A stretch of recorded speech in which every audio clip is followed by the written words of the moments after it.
स्वागत है आप सब लोगों का फिर से हमारी चैनल लर्न यूनिक पे। पिछले वीडियो में दोस्तों हमने देखा था स्ट्रेस किसको कहते हैं, शियर स्ट्रेस किसको कहते हैं, उसका फॉर्मूला क्या होता है और हमने एक एग्जांपल से समझा था कि स्ट्रेस किसको कहते हैं। आज हम जानेंगे इस वीडियो में स्ट्रेन किसको कहते हैं। तो दोस्तों सिंपल से एग्जांपल से हम स्टार्ट करेंगे कि मान लीजिए मेरे हाथ में एक रबर बैंड है। मैं आपको इधर ड्रॉ करके दिखाता हूँ कि सपोज कर लीजिए ये एक रबर बैंड है मेरे हाथ में, जिसके ऊपर मैं दोनों हाथों से एक टेंसाइल फोर्स जो कि एक एक्सटर्नल फोर्स है उसको अप्लाई कर रहा हूँ।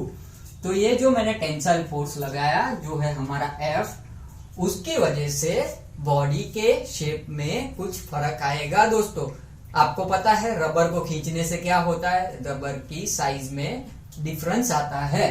तो अगर मैंने इसमें टेंसाइल लोड लगाया तो इसके बॉडी में, इसकी शेप में क्या फर्क पड़ेगा दोस्तों, इसकी शेप में ये फर्क पड़ेगा कि ये थोड़ी लंबी हो जाएगी जो हमने एक्सटर्नल फोर्स लगाया उसके हिसाब से। और हमको पता है कि जब भी कोई बॉडी पे एक्सटर्नल फोर्स लगता है तो उसके अंदर एक ट्रेस जनरेट होता है जो कि एक रेजिस्टेंट फोर्स होता है। मतलब ये ट्रेस की वजह से जो भी इस बॉडी में, ये रबर में जो भी डिफॉर्मेशन आया उसके साइज, उसके डायमेंशन में, उसको बोलेंगे स्ट्रेन।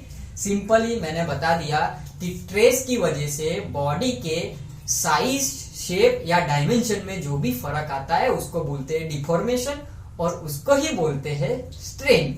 तो स्ट्रेन, आशा करता हूँ आपको ये सिंपल से एग्जाम्पल से समझ आ गया स्ट्रेन किसको कहते हैं। अभी आइए दोस्तों हम थोड़ा डीप में जानते हैं कि सबसे पहले मान लेते हैं कि जो मैंने रबर एग्जाम्पल में दिखाया था उसकी लेंथ थी L, तो इसकी लेंथ थी हमारी L और जब उसके ऊपर एक्सटर्नल टेंसाइल फोर्स मैंने हाथों से लगाया तब उसकी बॉडी के साइज में कुछ डिफरेंस आ गया, मतलब वो थोड़ी लंबी हो गई। तो वो जो डिफॉर्मेशन आया उसको बोलेंगे डेल्टा L।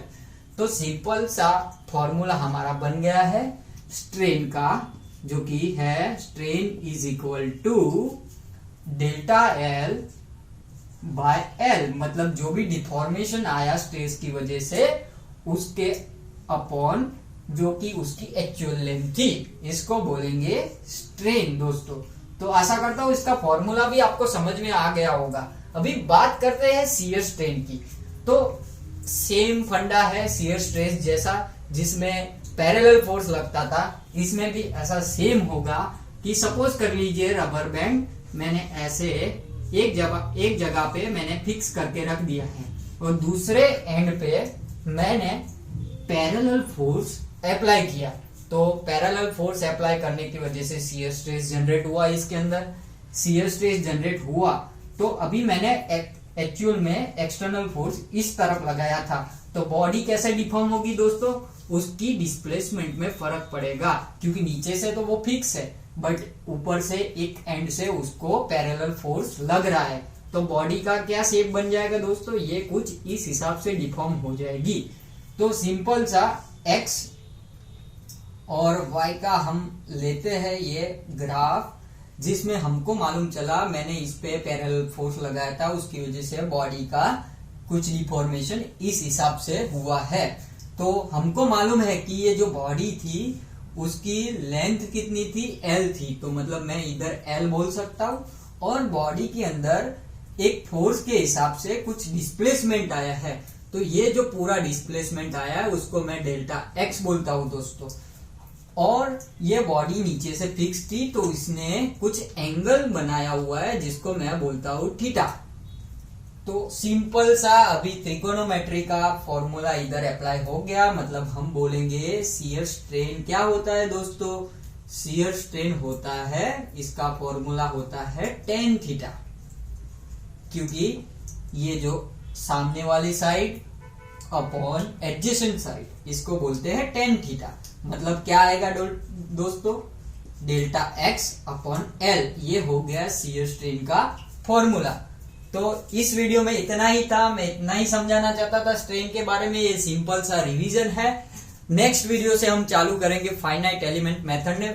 मैंने कुछ पहले से ही कुछ वीडियोस अपलोड करके रख दिए हैं FEM के बारे में, तो आप उनको भी देख सकते हैं। अगर आपका ये बेसिक्स क्लियर है तो आप सीधा उसको देख सकते हैं। बट मैं आपको बताना चाहूंगा कि मैं स्टेप बाय स्टेप हर एक चैप्टर के हर एक पॉइंट को कवर करने की कोशिश करूंगा जितना मेरे से हो सकेगा प्रॉपर हिंदी में।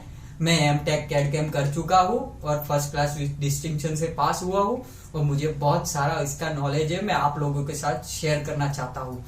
तो प्लीज मेरी चैनल को सब्सक्राइब कीजिए और मुझे थोड़ा सपोर्ट कीजिए। मैं आपको अच्छी अच्छी चीजें कैडकेम के बारे में और मास्टर्स के बारे में सिखाऊंगा। तो चलिए मिलते हैं अगली वीडियो में।